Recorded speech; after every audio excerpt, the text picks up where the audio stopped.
There's so many heroic journeys that I love. Like, I was a Star Wars kid, I was a Harry Potter geek, but those characters did not resemble my likeness at all, and there's so much room for that.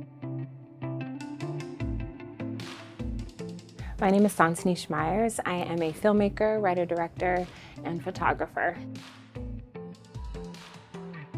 For a while, I was just really fascinated with identity, and I was just constantly thinking about what influences the way we see ourselves and what influences the way we see each other.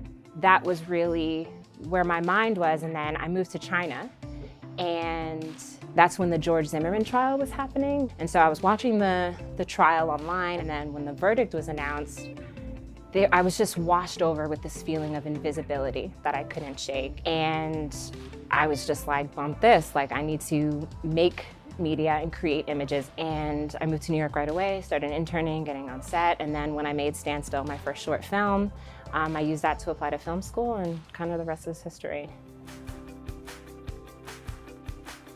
Well, I'm very interested in being a multi-genre director, but I think the pattern is really heroic stories and journeys that spotlight women and women of color. I'm also interested in making and telling stories that deal with issues without being issue-driven. With Cross My Heart, I wrote that really out of purity and out of necessity. It follows an American teenage girl who goes to Jamaica to visit her family, and she learns a secret that changes the way she sees the people she loves. And so she's faced with the choice of whether or not to stay silent or to speak up, knowing that there will be consequences either way. Sarah. I think a lot of times people want people of disadvantaged identities to only talk about their humanness, but they want us to not talk about things that affect us every day that make other people uncomfortable.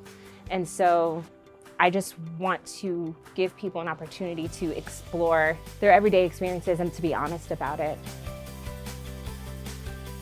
Once I got, Vimeo staff pick, the amount of women of color and women who got to see the film just rose exponentially. So I also think that Vimeo is just like a great platform to kind of equalize access.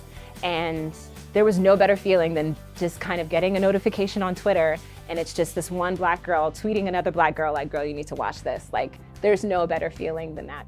But trust me, like, when I was writing Cross My Heart, I was not sitting there like, I'm making some brilliant thing that's gonna touch women all over the internet. Like, I was not thinking that. I was just like, this is all I can think about. And the entire time I was terrified. But then I did it, and your work, once you finish it, is also like proof of survival. You're like, I survived that thing, and now I can go on and do this next thing. I know that there are conversations about like how hard it is to be a woman in the industry, or how hard it is to be like a woman of color. But I think my biggest challenge is myself. I think as artists, we're all wrestling with doubt. And so I think it's really working on yourself is an act of working on your art, and just kind of balancing the two of those.